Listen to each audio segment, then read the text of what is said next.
What is going on, guys? This is Spade. In this video I have a special announcement to share with all of you, because really if it wasn't for you guys it wouldn't even be possible. Today I actually received a package from CronusMax, which is why you see their logo up in the top left hand corner of this pre-stream layout intermission screen.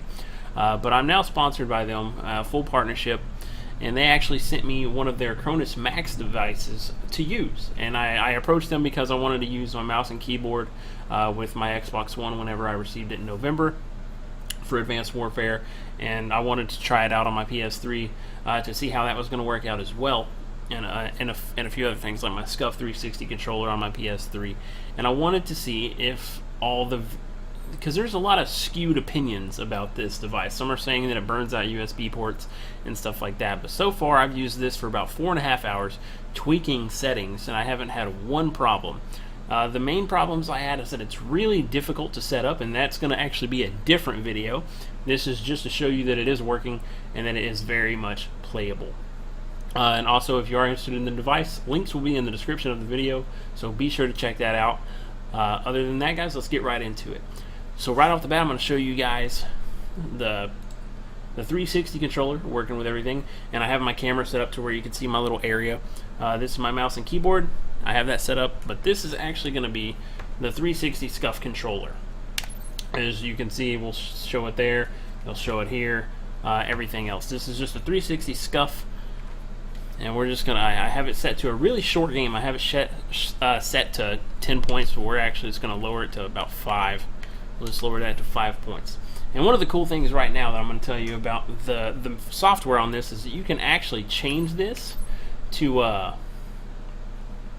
this is off a little bit, but you can actually change this stuff to work and change buttons. So it's like my paddles actually broke on the back of this, so it's like my A paddles broke, so I would have to press this hard button, but my B paddle's still good, so I can actually swap the buttons to where this would actually be my jump and stuff like that through software, and use that so I could actually still do my Scuff jump and stuff like that. So that's actually really cool. And you can remap anything, like say since you're using the 360 controller and the PS3 version, or PS3 controller, your L1 and R1 are your shoot, and then your triggers are your grenades. And that's actually the same thing on this, you know, and it's going to carry over. So your bumpers are still going to be your shoot, but through their software you can actually change it. Like right now, I have it just on default, so L1, R1 is going to be the same thing, whereas your shoots and everything are going to be like this.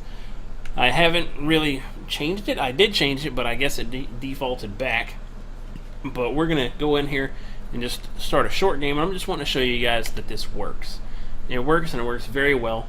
No lag whatsoever, and if there is any lag, it's very, very minute. It's not noticeable to the point to where it's going to mess you up during your games or anything like that.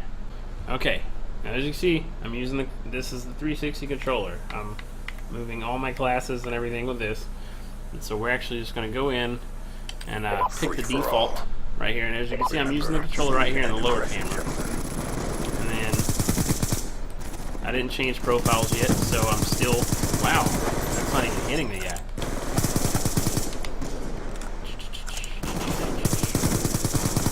What is going on? But that's so weird,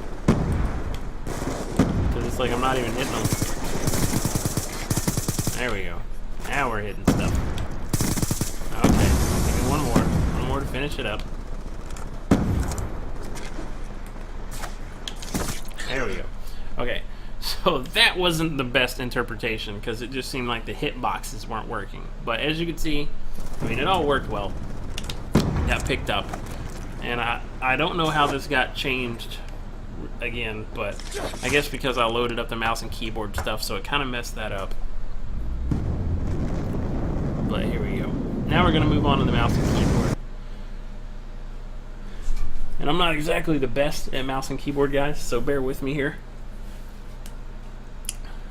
Alright, see, I'm going to switch some modes here, and as you can see now I'm pressing WASD on my keyboard, and all my keyboard functions are moving. Alright, so we're going to go ahead and start this game. And then we'll get loaded up and we'll show you that the mouse and keyboard stuff's working too. And with mouse and keyboard, you really need to fine-tune your mouse settings because every mouse DPI is really kind of different. And you want to find that nice balancing point. But overall, I'm satisfied with the game. I enjoy it. Free for all. The game, wow, I'm satisfied with the device. The CronusMax, at this point, I would recommend it, especially if you're wanting to use different controllers on different setups. It's go time. Because, I mean, you want to have those options to use the various inputs. You don't want to be stuck with one, especially if you have multiple consoles. You don't want to be stuck with one specific thing. And I really do enjoy being able to use mouse and keyboard. I enjoy it so much, and I got knifed. I went for the knife again. I keep forgetting that, like, whenever you're doing stuff, like, it carries over all your stuff. So it's like, even though my controller layout is set to tactical, that's actually messing up my knife and crouch as well, because I have my crouch set to C and my knife set to V on the keyboard, and since I'm playing tactical, those are switched. So while I'm going for a knife, I always wind up crouching. But anyways, as you can see, it's all working, and it's working very well with minimal latency input. And I did play it online for a few hours tonight just to make sure everything was well balanced and to where I could pick it up and play. Now, with the downside of the controllers, here's the downside. It's actually really easy to set some stuff up for this. And all the setups and everything are going to be in a different video that will come out later, probably this weekend sometime.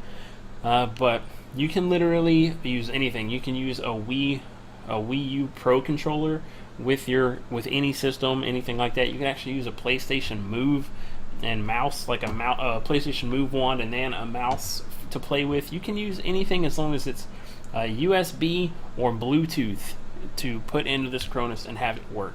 And that is amazing. It's a beautiful device, and it works wonders. It's great.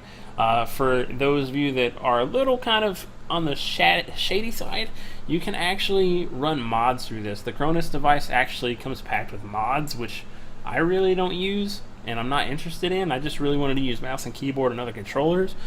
But what it is, you can do like rapid fire, automatic quick scope, drop shots, jump shots to program automatically, where you start firing and it'll jump, you'll start firing, it'll go prone. And it has a bunch of different stuff built into it, but I'm not interested in all that. But either ways, this is a great device, and it's only $60, and it's well worth the input. But that's it, guys. Thanks for watching, and I'll catch you guys on the next one. Be sure to watch the setup videos, guys. Later.